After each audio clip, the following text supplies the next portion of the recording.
楽に落ちな、ベイビー。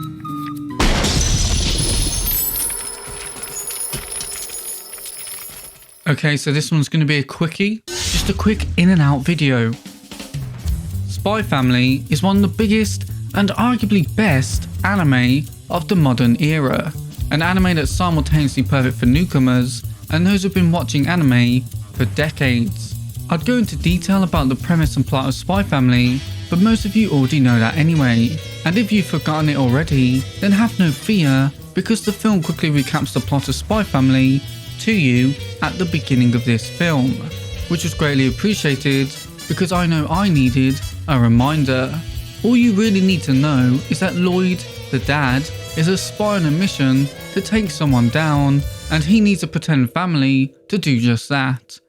It just so happens that unbeknownst to him, his fake wife is actually a deadly assassin, and his adopted daughter is actually a telepath who knows about everything he and his wife get up to. Also, they have a dog that can see into the future and is also called Bond, a clever reference to the beloved character Daniel Bond from those famous spy films. Personally, I quite like the Spy Family anime. I won't lie, I didn't enjoy season 2 as much as season 1, but it's still a great anime that's received an extremely strong adaptation, courtesy of two of the best animation studios working in the industry right now, Witch Studio and Cloverworks. It's certainly not my favourite anime, but I do always enjoy watching it, and I am looking forward to season 3 coming out later this year, especially as it will apparently shine a light on Lloyd's backstory, something I'm very excited to learn about since Lloyd is my favourite character. However, this is only evidence that I enjoy the manga content. For those who don't know, Spy Family Code White is anime original. It's not an adaptation of the manga. This isn't some arc that I realised would fit perfectly in a movie format. Instead, it's completely new content and is apparently not even canon to the main story. So since the events of this film have no bearing on future seasons, is there even any reason to watch this? Is this worth your time or some filler for you to skip? Well, first, what even is the plot of Code White?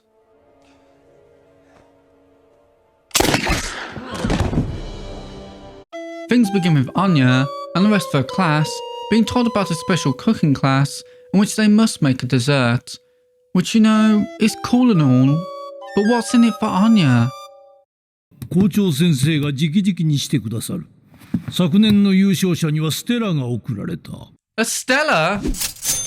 Why didn't you say that sooner, old man?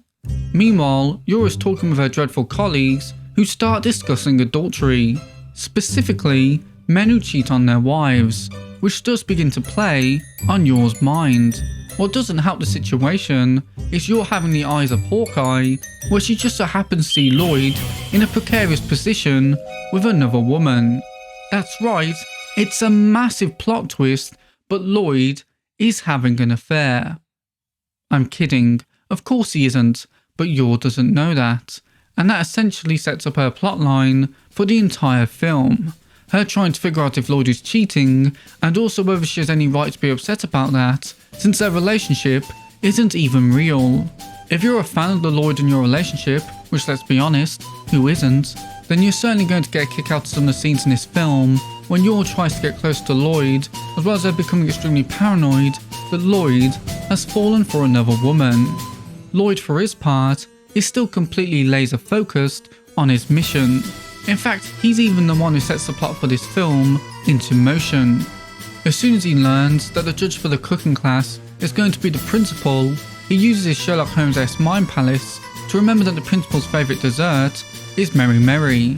And since the principal's hometown restaurant had a specific way of making the dessert, because of course they had to be extra, Lloyd suggests that they go on a trip there, since he too wants that Stella. However, this couldn't simply just be a film where the characters go on holiday and have fun. We do need to throw in some spy shenanigans too. So without spoiling how, Anya ends up eating a piece of chocolate that she really shouldn't have, because some very bad people want it. People have no qualms about murdering a child to get it. this plotline, along with the one about learning the recipe for Mary Mary, ends up intertwining, with Yor's fears of adultery sort of hovering in the background. If you want to know more about the plot of this film, then go watch it, because it is actually pretty good. Yes, it is hard to shake the feeling that nothing that happens actually matters, because you know that nothing in this film will hold any weight on future events. But if you ignore that, then this is a very nice, wholesome film that perfectly captures the vibe of the main story in Spy Family. What's actually good too about this being its own thing with no bearing on the main plotline is that anyone can watch it, including people who have never seen Spy Family before. Remember, I did say that the beginning recaps the premise of the main series, so anyone unfamiliar with Spy Family should not be lost when watching this. Additionally, the action set pieces look brilliant in this film. In particular, there's one involving Yor that really benefited from the high production quality that a movie can afford. And it's not just these sequences that look great too. There's a scene where Anya comes face to face with the poop god that was equally beautiful, especially as it has its own art style unique to the aesthetic of the rest of the film. Most mangaka are very lucky to get one good studio adapting their work. Tatsuya Endo somehow looked into two. Truthfully, I have no real complaints about this film, outside of it not being canon, I guess. If you like Spy Family, then you'll like this movie.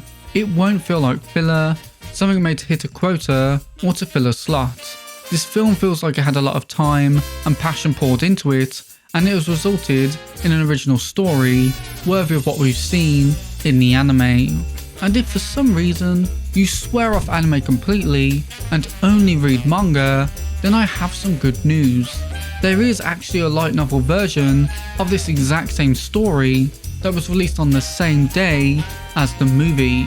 It was written by Aya Yajima, who also penned the light novel Spy Family: Family Portrait, so that exists too if you would rather experience the story that way. Spy Family Code White is most likely exactly what you're expecting it to be. It's a nice bit of fluff to tide you over until season 3 comes out, and with the film now airing on Netflix, it's never been easier to access the film. So what are you waiting for? Go watch the movie, then come back here and let me know what you think of it. Or you've already seen it? Then let me know in the comments what your thoughts are. Did you like it? Did you hate it? Are you excited for season 3? Also, did you like this video?